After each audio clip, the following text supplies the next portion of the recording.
Listo, Ale. De acuerdo, gracias. Good morning, everybody. Thank you for being here with us today. We are ready to begin with the first plenary talk of our conference. And I have the great honor to introduce a very dear colleague and friend for many years, Dr. Jayoung Song. And to introduce her, she's an assistant professor of Korean and Applied Linguistics in the Department of Asian Studies at the Pennsylvania State University in the US. Her research focuses on second language acquisition, technology, enhanced language learning, and intercultural competence. She has led funded projects on augmented reality-based reading, immersive learning through virtual reality, and the development of intercultural competence, supported by the Academy of Korean Studies and the US Department of Education. Her work has been published in journals such as Language Learning and Technology, Education and Information Technologies, Recall, and Applied Linguistics Review. Her current work brings together empirical research and classroom practice to explore how AR and VR can transform the future of language education. Today, she's presenting a talk titled Transforming Foreign Language Education with VR and AR, Recent Studies, Classroom Practice, and Empirical Findings. We will listen to her for about an hour, and then we're going to have about 10 minutes to ask some questions or have a brief discussion about the topics that she covers in her talk. So, Dr. Song, whenever you're ready, welcome and thank you for being here with us. Yeah, thank you, Ale, for your kind introduction. I'm really honored to be here as one of the plenary speakers and share my work with you all. So Ale and I actually go way back. We first met about 20 years ago in Vancouver, Canada, as study abroad students. So it feels quite special to me to be here now as colleagues. Okay, so before we said goodbye in Vancouver, she actually took me to a Mexican restaurant, and that was my first time trying taco in my life, and ever since it became my favorite food. So thank you, Ale, for the introduction today and for introducing me to the Mexican cuisine all those years ago. Okay, with that little story, let me transition into my talk. So I have quite a few slides, so let me move on quickly. So today, I'm going to talk about the current research on VR, virtual reality, and AR, augmented reality, and my classroom application for those, and empirical findings based on these classroom applications, and conclusion. At the end of my talk, I'll share my lesson plans so that you can use it in your class as well. So the landscape of foreign language education has been undergoing a fundamental transformation, moving beyond the traditional textbook to a more dynamic and technology-integrated paradigm. And this evolution, often referred to as technology-enhanced language learning, TEL, has progressed from early computer-assisted language learning to a more frontier of immersive and interactive technologies. Among these, there are VR and AR. And these technologies are a promising tool that blends the digital and physical learning environments to enhance foreign language acquisition. So the VR and AR's distinct abilities position them as potential tools for more engaging and effective learning experience, addressing some of the long-standing challenges in foreign language instruction, such as lack of immersion, lack of context, cultural experience, or effective engagement.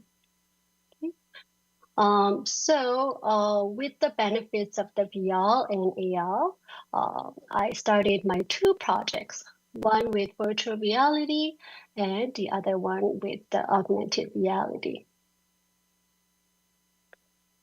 So before we move on, we need to first define what is VR and what is AR. You probably heard this one a lot, but maybe you don't know the exact difference between them. So let me first define the terminologies. Okay. So back in 1994, Milgram and Kissino categorized the reality technologies on a spectrum, ranging from the real environment to a fully virtual environment. So real environment is where we live in. It's the physical world we experience and interact. And on the other side of the spectrum, there is a VR, okay, which is a fully digital environment that the users experience through headsets. Real and virtual environment, and the VR is commonly used in gaming, military training, pilot simulations, the areas which cost a lot of money to replicate in real life. And somewhere in the middle, like a real environment and virtual reality, there is augmented reality. Okay? The key difference between AR and VR is that in AR, the interaction happens in a real world, okay? Not in a completely made up world. So AR allows a virtual reality like a 2D or 3D objects to be overlaid onto a real environment. So the example of AR would be something like Pokemon Go. Have you played Pokemon Go before? Okay. So in order to catch the Pokemon, you actually have to go to a certain physical location. And once you are there, a 3D objects pop up on your phone. Okay. So the interactions happen in the real world. Okay. Just the 3D things are overlaid on your phone or iPad. Right. So that's the AR. Okay. So that's the difference between the VR and AR. Then what does the previous research talk about the benefits of the VR? Okay, so it first says that because of the immersive effect, it provides high level of presence, immediacy, and immersion. Thus, it creates like authentic and enriching learning experience. Also, it's good for collaborative learning and increases intercultural competence, and also enhances students' motivation and attention. How about the research on augmented reality? A lot of AR research is focused on grammar and vocabulary learning, and they say it's beneficial for those learning gains. And also, it's good for learner autonomy and engagement. And good for gamification and collaborative learning.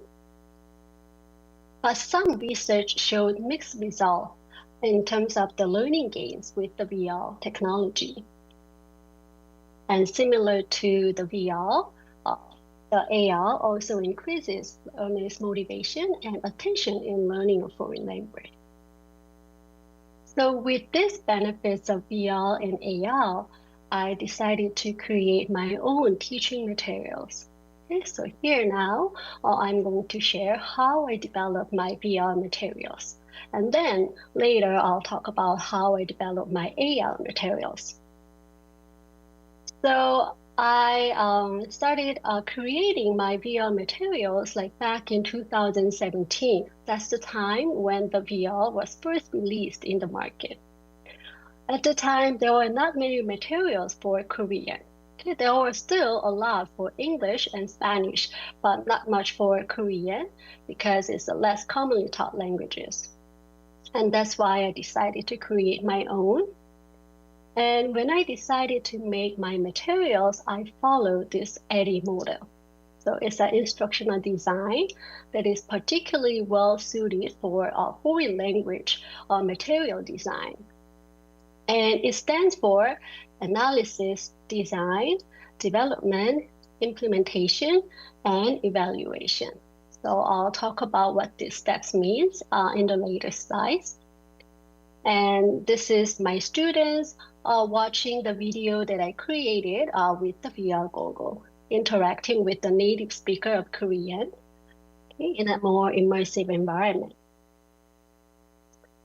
So analysis. So in order to create my material, I first needed to do the equipment analysis. So what equipments are out there? And at the time, there were several VR cameras, 360 VR cameras on the market, like Nikon, Samsung, or Insta360. So those are pretty compact cameras, and it creates like 360 VR videos. Regular cameras, it only captures the front, but the VR videos, it captures front and back and sides. So when a scene is filmed with these VR videos, it creates more immersive environment when you watch it with the VR goggles. So it makes you feel like you are actually there. And I also needed to buy the goggles for my students. And at the time, there were several goggles, but this one, the HTC Vive, it provides the full immersion, but very expensive, about like $500. So I couldn't buy like 20 sets of these expensive goggles. So instead, I bought more affordable ones, like $20 per goggle. And I bought like 10 or 20 of these goggles for my students. And somewhere in between, like a full immersion and more affordable goggle, there is Quest 2. Okay, this is about like $200. It was recently released on the market, so nowadays I'm using this one for a more immersion. But yeah, these are the equipment that I used. And after I chose my equipment, okay, I started creating the 360 videos. So in Korea, I've filmed various authentic scenes in the past few years. So following topics in Korean textbooks, the contents of the videos are basic speech acts, including invitation, acceptance, requests, compliments, like getting acquainted. So in order to film these scenes, I hired 2 or 3 native speakers and just gave them like a topics. Okay, so imagine that you met first time. Okay, so and then just start conversation. So I didn't give them a script so that they can create a more authentic conversation. And some of the videos I filmed are more like real life situations. So how to order food in a restaurant in Korea, how to buy a subway ticket and transfer, some nightlife in Korea, temples and policies. So the students can have a virtual tour to Korea with these videos. So this is the example videos that I created. 안녕하세요. Can you hear the sound? Although it's Korean, you might not understand. You can kind of see like what's happening here. 안녕하세요. 이름이 뭐예요? 저는 김남영이에요. 이름이 뭐예요? 저는 김수연입니다. 이름이 뭐예요? As you can see, the 2 speakers in the video, they're talking to each other, and then they look at the camera and talk, ask a question. So the student watching the video, she is invited to answer those questions and participate in the conversation. And when students watch this video with the VR goggles, they kind of feel like the speakers are right in front of them, and they're making this conversation in a cafe in Korea. So they did this practice in class. So after I filmed these videos, I and assistant edited these videos using the Final Cut Pro or Adobe Premiere, and then uploaded it to the YouTube. I have a YouTube channel and it's uploaded there. And for you, if you cannot make your own VR videos, there are still ways to use it in your class. So there are already a lot of 360 VR videos on YouTube. So for example, if you want to teach like July 4th, Independence Day, you search it on YouTube And then under filter, you choose the 360 VR video. And then only the VR videos like pop up. So in class, students were asked to download the YouTube app. And then they search the one that you provided. And then if it's a VR video, they have an option to click the Google. If they click this one, the video is split into two.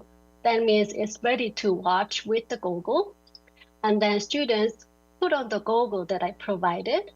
And then they also wear the headphone. Okay. And then student watch it. So this is the example of my VR class. So student is watching the video that I created. As you can see, students are like looking up and down, like left and right, because it provides more like an immersion. They are pretty interested here. So they are just doing a cultural tour, like exploring Korean restaurants in the video.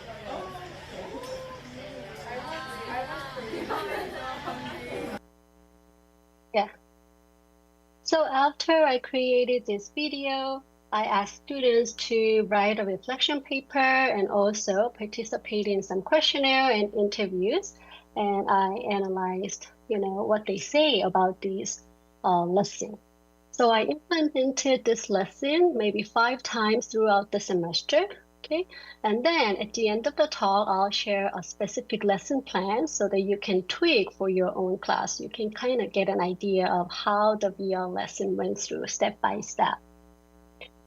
Okay, so I found 4 themes regarding the VR lesson. So the first 2 are enjoyment, curiosity and sensitivity, and deeper cultural understanding. Students said majority of the students mentioned that their VR tour was most immersive and enjoyable. Students commented that the interesting scenes portrayed in the VR videos made them more curious about Korean culture. And second, some students mentioned that VR prompted them to focus on cultural differences, expose them to a variety of aspects of Korean culture that the textbook either ignored or downplayed. And then that increased their cultural awareness. And another theme that I found was increased social pragmatics and confidence and self-efficacy. So students mentioned that the VR videos exposed them to a lot of subtleties of Korean language that they could not fully appreciate through a textbook. And one student said, I not only learned some of the natural tones that are used in the speech, but I also vividly saw many of the nonverbal communication cues that are present in Korean context-based interactions. So nonverbal gestures like hand movement, affirmative nods, and sounds were a few examples that I could not fully experience without being placed directly in the context presented through VR. And they also gained confidence after practicing the conversation with the VR videos. So at the end of the semester, I took students to a local Korean restaurant, and there they actually practice what they learned through the VR videos. They, practice how to order food, how to read the menu, and yeah, that was a pretty fun experience for them. So this is how I use the VR videos, how I develop the VR materials. So when you design your own VR class, okay, these are some of the things that you can consider, like the learning goals. And when you design it, think about the challenges and solutions. Okay, and then I'll also share this document at the end so that you can keep it. Then now let me move on to the AL materials. Okay, so how I develop it.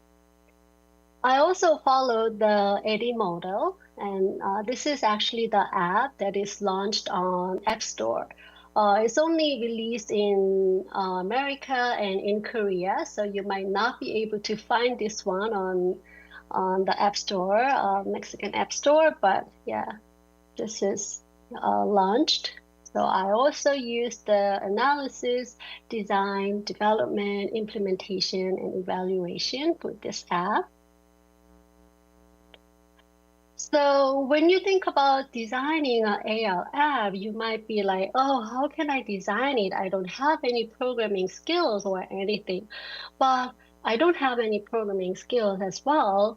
I'm just a language teacher. But nowadays, luckily, there are so many platforms that you can design your own material without, programming skills. So these are the platforms to make ALs. But those materials, programming skills are essential. However, this one, Aries, okay, so it's an open source, and yeah, it's easy to use, and you don't need a programming skill. As long as you have like a storyline, then you can put the storyline into this app, and then you can create your own like AR like materials. So I use this Aries and Expogo later for my app. And for design, okay, so I first needed to create the story for this app. So this is my storyboard. And I wanted to make it interesting and fun. So I created like a mystery story based on game-based learning. Game-based learning is learner-centered, provides in-depth learning, and stress-free and cost-effective. So based on the theoretical framework, I created a mystery story.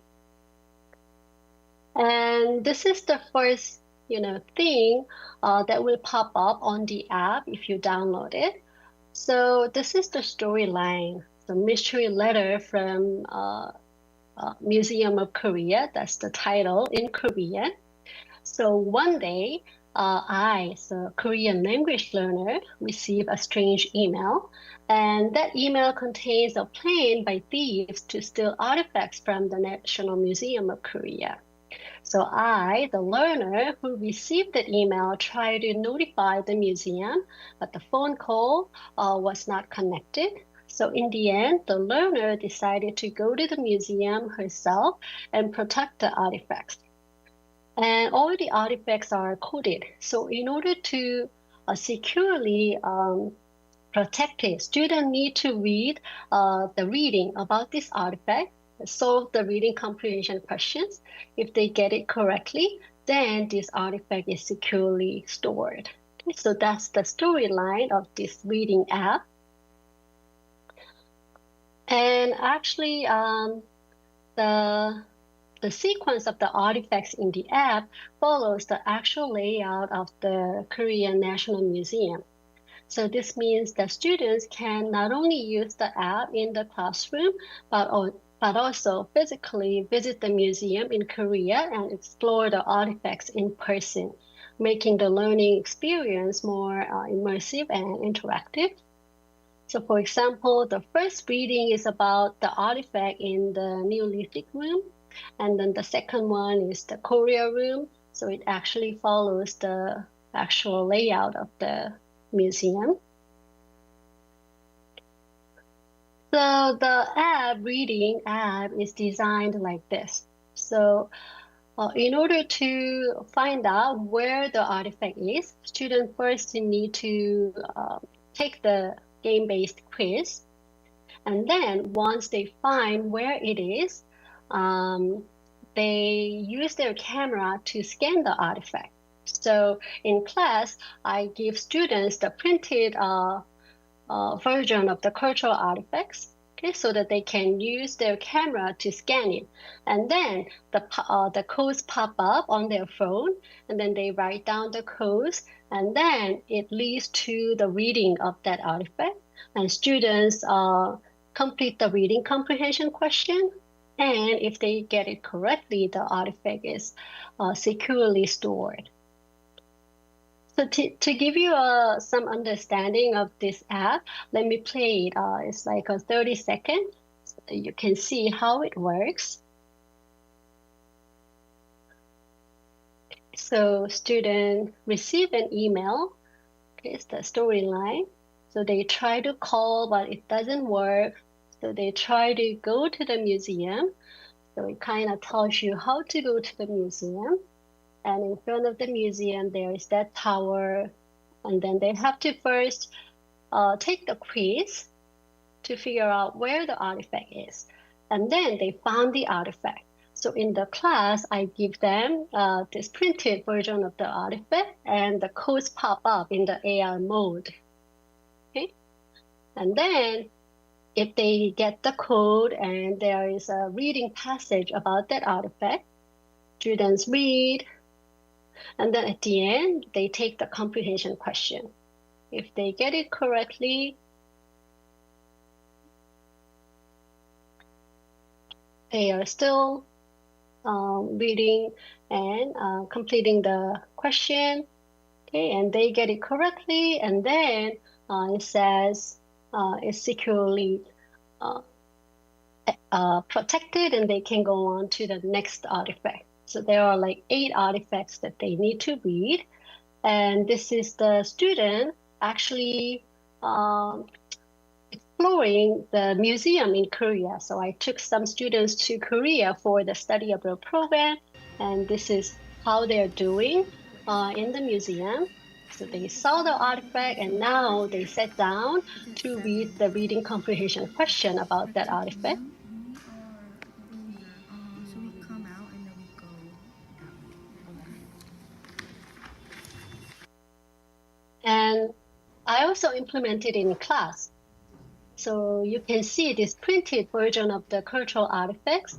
Okay, so in order to get the code, they need to use their camera on their phone, and the 3D, like a code pops up, and they need to write it down. Okay, they could do it in their class as well. So after I implemented this in my class, I conducted 2 research projects. So study 1 was like comparing paper-based reading and augmented-based reading in terms of students' reading motivation and reading engagement. And the second one was text complexity and reading comprehension in AR-based reading. So the first study was just comparing like a paper-based reading, okay, and this AR-based reading. So students read the printed version of this story, okay, without the AR function, but other group, they did it with the AR app. For the second study, half of the students, they read the easy text in the AR. So in the beginning of the AR app, students could choose, okay, easy text about the cultural artifact, or the difficult text. So it's almost a similar contents, but in terms of the lexical difficulty, they were a little bit different. So I compared, okay, these 2 in terms of students' reading comprehension. So let me start with first study. Okay, so the AI-based reading, is it really effective for students' reading engagement? Okay, compared to just traditional paper-based reading. So 19 students were randomly assigned to AR-based reading, and 14 students paper-based reading. So in the first week, the students first took the like a language proficiency test, and then they were introduced to the AR game, so how to use this app. And on the second week, the AR group, they play the games with the AR app, and the other group, they read those things in a printed version. And then at the end, they completed the online survey, and then they participated in the interviews. Okay. So I collected several data to look at students' engagement and attitudes toward AR-based reading. Okay, and also some quantitative data like open-ended questions and interviews. And there were analyze together for these results. And as you can see, there was no significant difference between the two modes. That means the students doing the activity with the VR showed the same level of engagement and positive attitudes. Okay. So as you can see, this is the AR group, the blue line, and the paper-based reading is the red one. As you can see, their engagement level is pretty similar. Okay, so that was a little bit surprising. I thought, AL is more engaging, it's more fun and interesting, but actually their engagement level was not much different from students who just did the same activity with the paper, traditional mode.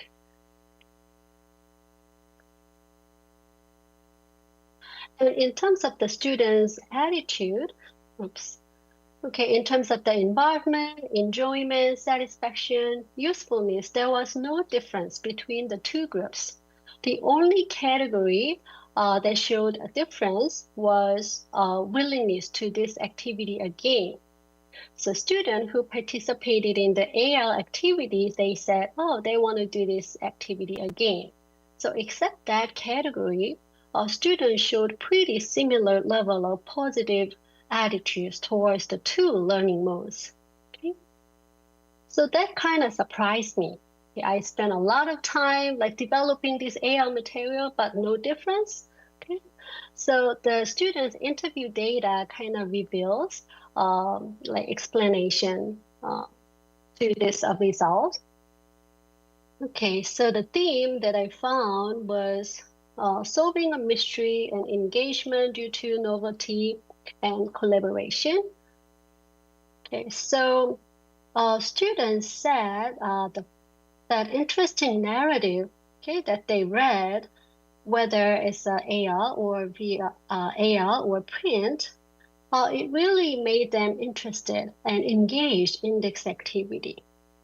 Okay, so deciphering codes and those mystery stories that something is going to be stolen by the thieves. That story itself was very interesting and engaging. Okay? And for students who participated in AL, they praised about the novelty of the AL functionality in the app. But both students in different groups, they said the collaboration, they had to think together, they had to work together. It made them really engage in this activity. So what does it mean? How can I interpret this data? Previous studies usually show that students show more engagement and more motivation in the AL, but that was not the case in my study, right? They showed a similar level. And I interpret this with the test design. Okay? So that while AL, augmented reality as interactive elements, engagement depends on how the test itself is structured, and the contents of the reading. So this implies that innovative teaching approaches alone, such as game-based learning or problem-based learning, can elicit student engagement, and it can increase positive attitudes, regardless of whether printed material or AI technologies are used. So the medium itself is the second thing. But what is more important here for student engagement is the test design itself. If it is interesting itself, solving a mystery, collaboration, then it can, it still increase a student's motivation and engagement. And some students, another consideration might be reading preference. Some learners are more comfortable with traditional reading materials, and research has shown that physical print materials allows for better navigation and comprehension for some students. So maybe this also took play in my study. So yeah, innovative teaching approaches alone can elicit engagement. So this is the implication. So for AL to enhance engagement, task is very important. It should be more interactive and problem solving, game-based, like oriented, rather than just an alternative format for traditional reading. And if AL to be introduced in the classroom, it needs to be introduced kind of gradually. Okay, so the students can be used to this type of new novelty. Okay, that's one takeaway from this study. And the second study, it explored the AL and students' reading comprehension.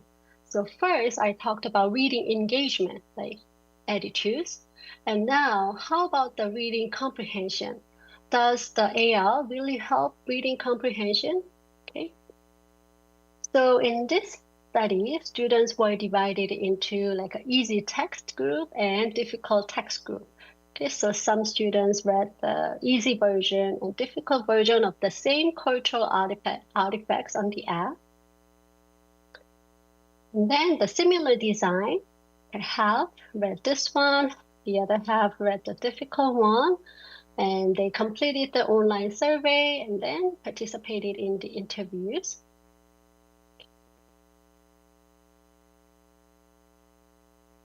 So data was collected from students' reading comprehension. So when they read and when they solve the reading comprehension questions, the time for the reading and the time to get the correct answer in the reading comprehension question was automatically saved in the app.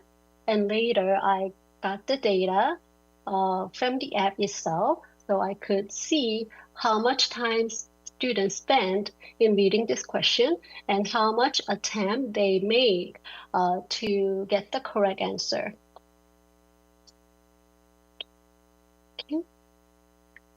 So this is a result for the number of trial.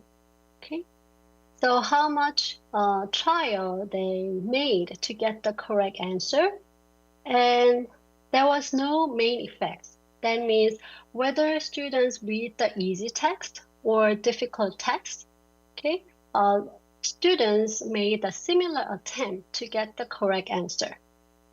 So that was also surprising too. When you read a difficult text itself is difficult, so you might make more mistakes, right? But in our study, okay, it was not the case. Whether they read the easy one or difficult one, okay, the attempt to get the correct answer was kind of similar. And the second one is time to get the correct answer. Okay. And there were main effects of text difficulty. That means if the text is more difficult, students spend more time reading the text. Okay, that made sense, right? Easy text, you can kind of skim and read it fast, but difficult text, it takes more time. Okay, that kind of makes sense. And there was main effect for the question type. So the reading question was two types. Like a detailed question and general question, and students spent more time answering the detailed question, okay, which is kind of natural. For a general question, you can kind of skim through and still get the main idea, but for the detailed question, it's kind of difficult and you have to spend more time. So that was more anticipated.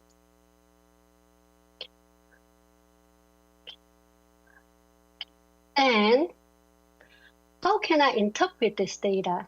Okay. So we interpret this finding through the lens of engagement theory and prior research on AL and reading. So the previous research have shown that AL-based learning environment enhance students' motivation and engagement. And these immersive interactive experience promote not just behavioral engagement, but also emotional and cognitive engagement. So in the AL-based reading activity here, I believe that this heightened engagement played a significant role in mediating the effect of the text difficulty. So when learners are deeply engaged, when they're focused and interested and actively constructing the meaning, they are likely to process the information deeply. And this deeper processing, in turn, compensated for the challenges provided by the more difficult text. So in essence, the AL environment may have acted as a motivational scaffold, like allowing students to persevere through more complex text with the same level of effort and success as they did with the easier ones. So rather than giving up when they are faced with the difficult text, students remain and focused, attentive. Okay, so ultimately that enabled them to reach the correct answer in a similar number of trials. Okay. So this finding highlights the potential of AL not only as a tool for increased motivation, but also for equalizing learning experience across different levels of text difficulty.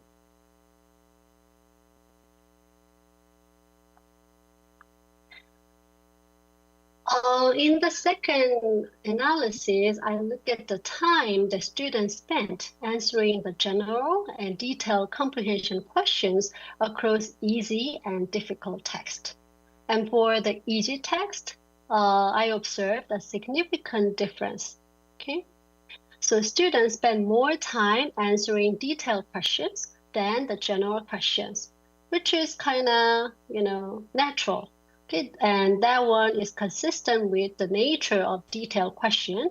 It requires more processing time, okay, more like a meaning making or inference making. So usually answering detailed question, it takes more time.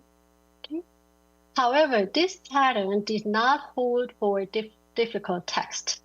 Okay. So students spend equal amount of time to answer detailed question and general questions in the difficult text. And to explain this weird activity, we turn to cognitive load theory.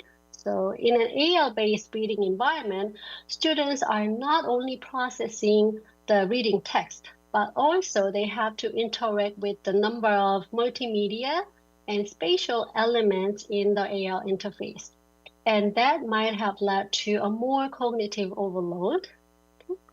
So in the easy text, with the low linguistic demands, they can use the reading strategy wisely. So they spend more time on detailed questions and less time on difficult questions, general questions.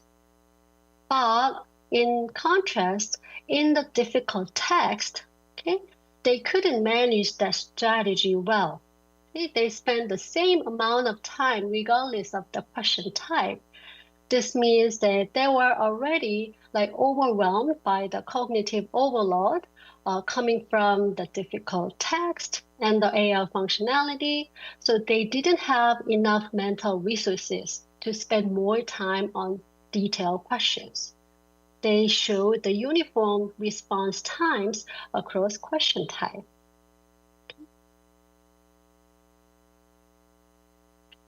So this tells that AL might provide enriching learning environment, but it might add cognitive overload, okay, when combined with difficult text.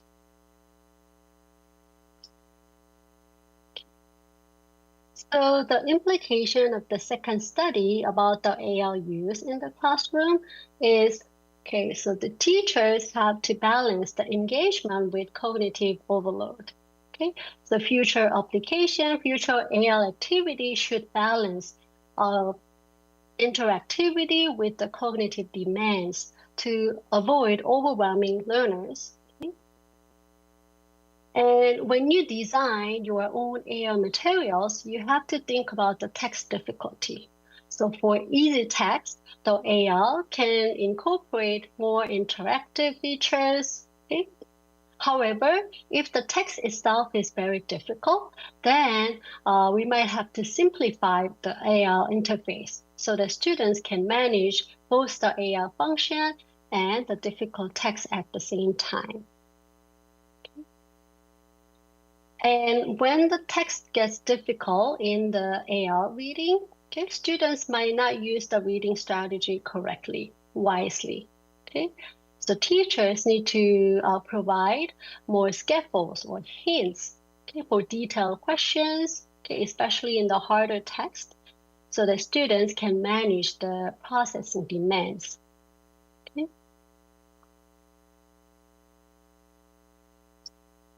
So, yeah, so the result of the second research, it provides like how to think about when you design the AR materials.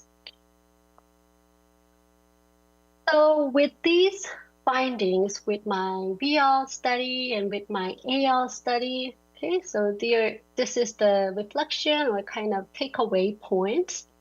Okay. So both VR and AR, okay, it has a potential to transform the learning. So from passive study, okay, it provides more immersive, embodied, and situated experience that integrates like language and culture. And it can also democratize authentic contents like beyond study abroad, right? So it provides immersion, cultural experience. So those who cannot actually do the study abroad can have like a secondhand feeling with these immersive technology. So it democratizes like a learning opportunities. I did a little search, and in America, usually like 7% of the undergraduate students do study abroad while in college. And in Mexico, less than 1% of the students do study abroad while on college. Okay? So not many people can do study abroad because of financial constraints or health concerns or some their personal reasons. And this, technologies can provide alternative, for those students. Thus, promoting like equity and access in their learning. And regarding the empirical insights, the VR fosters intercultural competence, social pragmatic awareness, and confidence. So you can use your VR materials for this purpose. And AR, okay, it enhances motivation, engagement, and collaboration, even with the complex text. So you can use AR for reading, for vocabulary. So for the final words, I would say that VR and AR are transformative, like pedagogical spaces, but their power really depends on thoughtful and well-designed integration into the language learning. So the mode itself, it doesn't guarantee the learning success, but you should think about the content itself, the methodology, test design itself to use these technologies wisely in your classroom. Okay, so I think that's the result and conclusion of my studies and my projects. Okay, so yeah, thank you all for listening to my talk. I think I managed the time okay. Yep. Thank you, Dr. Song. It was perfect timing indeed. And now we open the floor for anybody who may have questions or comments about the topic, the presentation. Feel free to write them on the chat or open your mic and ask your question. Yeah, in the meantime, let me share the lesson plan that I designed for my VR. Okay, so yeah, let me share that so that you can download it.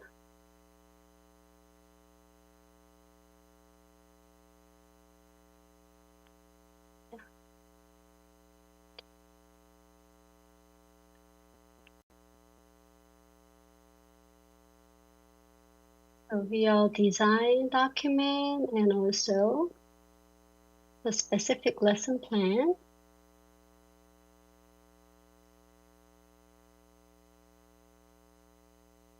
So yeah, if you download it and if you open it, you will see what's the step-by-step for the VR lessons. Thank you very much for those materials. I think they would be really helpful to get further insight into to design these kinds of materials. So it's very valuable that you're sharing this with our audience. Do we have any questions from the public?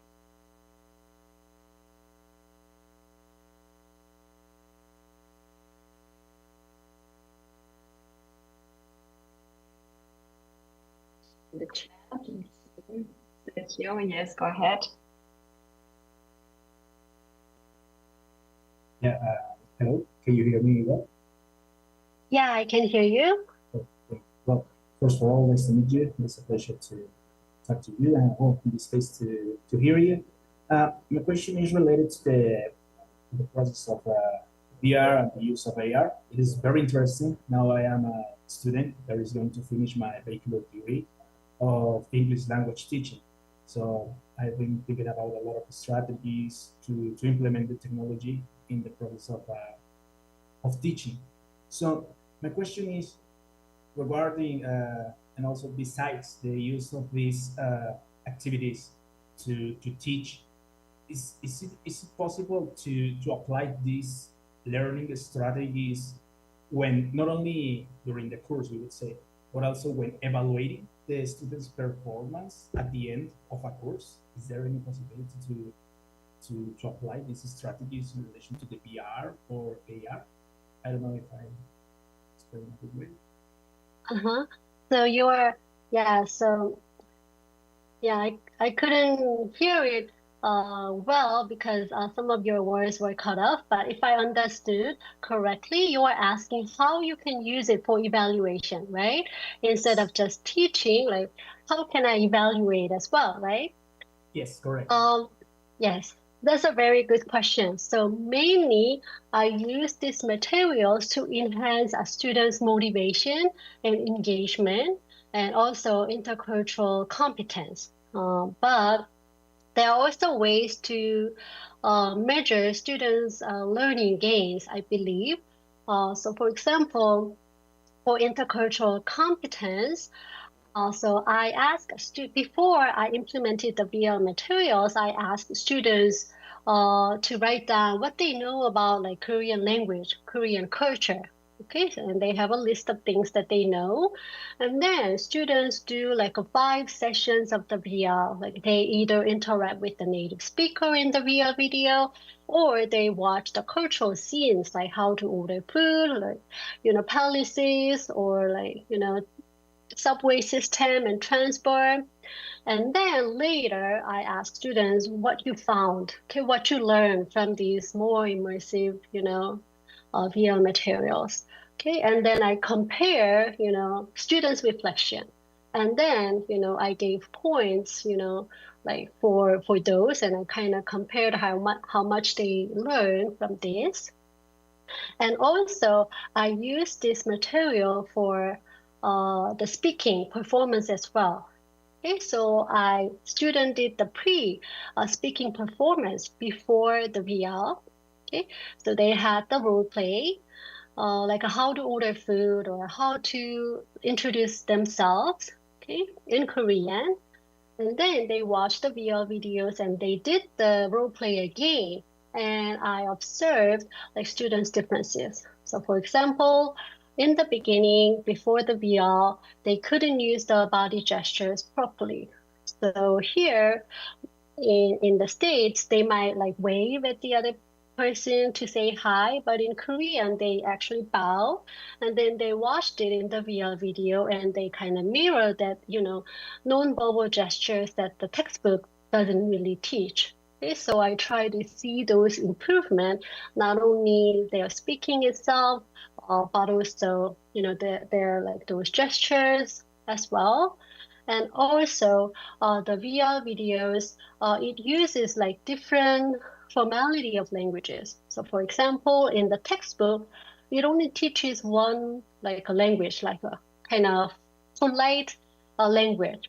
But in the VR video, if the students are of same language, they use the casual language, and students kind of pick up on that, okay, from the videos, and then they use it in their speaking performance at the end.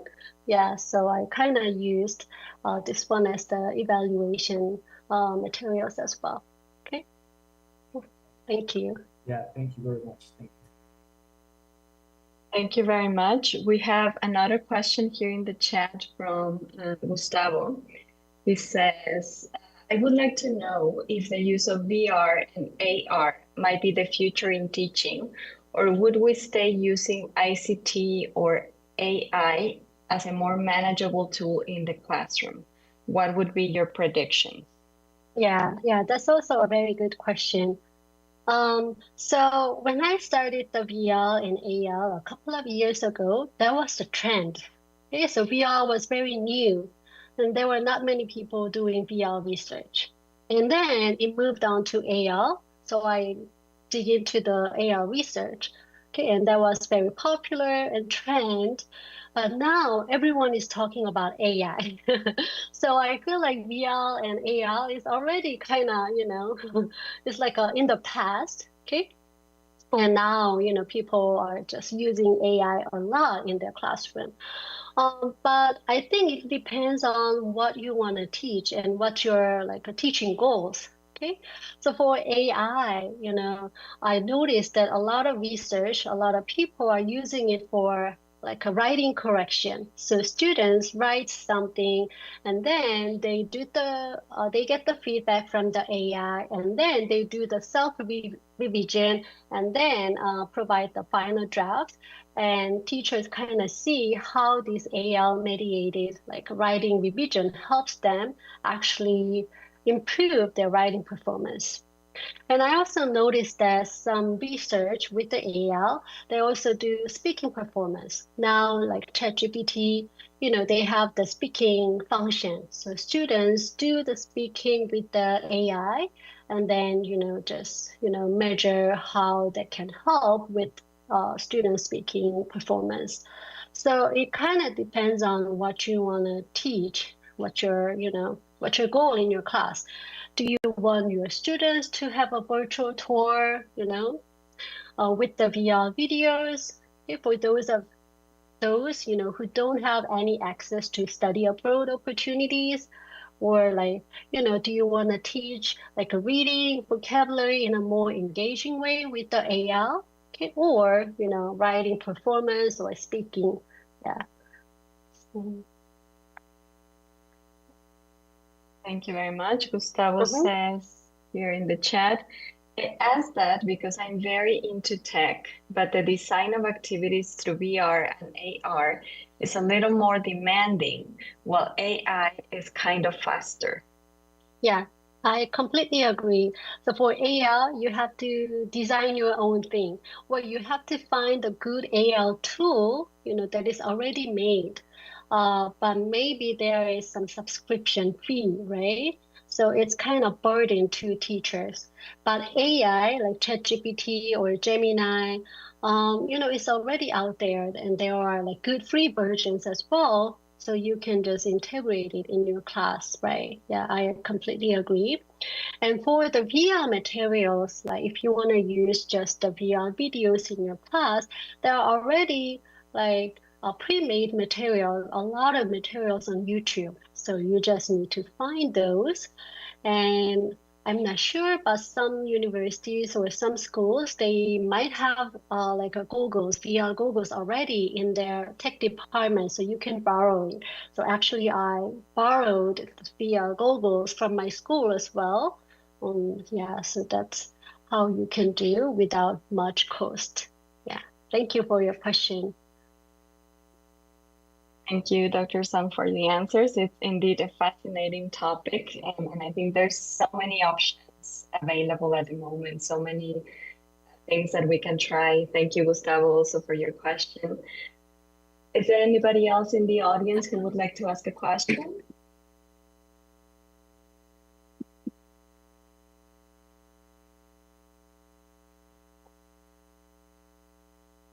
If not, I have question for you, Dr. Song. I'm wondering if you considered any other, well, the interpretation of the results in terms of the variables, like the age of the participants, their level of proficiency, their gender, because sometimes there is this idea that younger generations are more attracted towards technology and these kinds of activities. So I'm wondering if you notice any kind of difference using other variables. Yeah, that's a very good question. Yes. So for the age variables, unfortunately, those are all like undergraduate students, so their age was kind of homogeneous. So they are more likely like a MG generation, or like so they're pretty young. But there were also like some personal characteristics. So some people like who have motion sickness easily, they didn't like the VR. So with the headset, with the emergence, they felt dizzy. They felt, headache with this complete immersion. So for those students, they didn't really enjoy the VR experience. Yeah, so that was one characteristics of the VR instruction. Yeah, and in terms of the students' levels, their level were pretty homogeneous. They were more like advanced students, but I believe it might lead to a different result if I look at the beginner students. Like beginner students, like a reading strategy use and reading anxiety might be different from advanced students, and they might have led to a different result. Yeah, so yeah, good question. Thank you. Yeah, that's very interesting too. I hadn't considered the motion sickness. That's important. Yeah. I don't know if there anybody else who has any other comments or questions.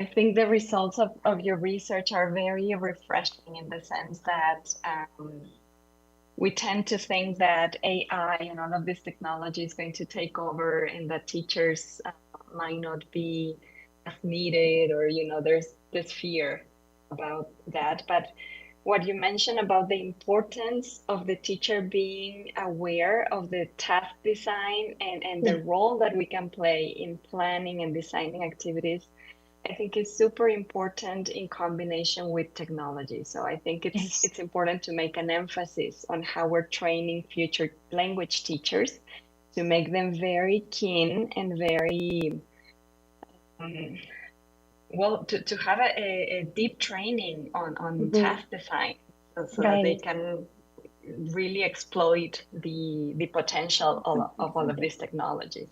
Exactly, yes. So I don't know if there are any other questions or comments, anything else you would like to mention, Dr. Song?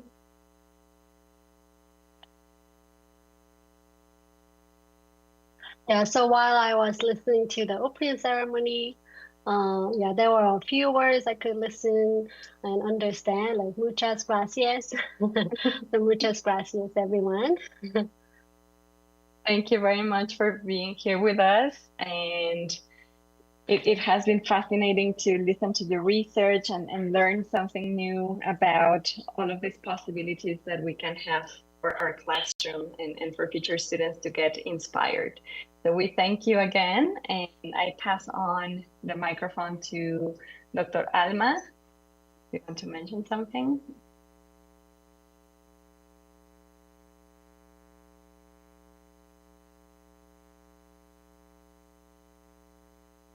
I think we will be sending you a certificate in a digital format, Dr. Song. Thank you, Thank you Dr. so Song, much. for your talk. It was really interesting. Thank you so much for being part of this event. Thank you. Thank you.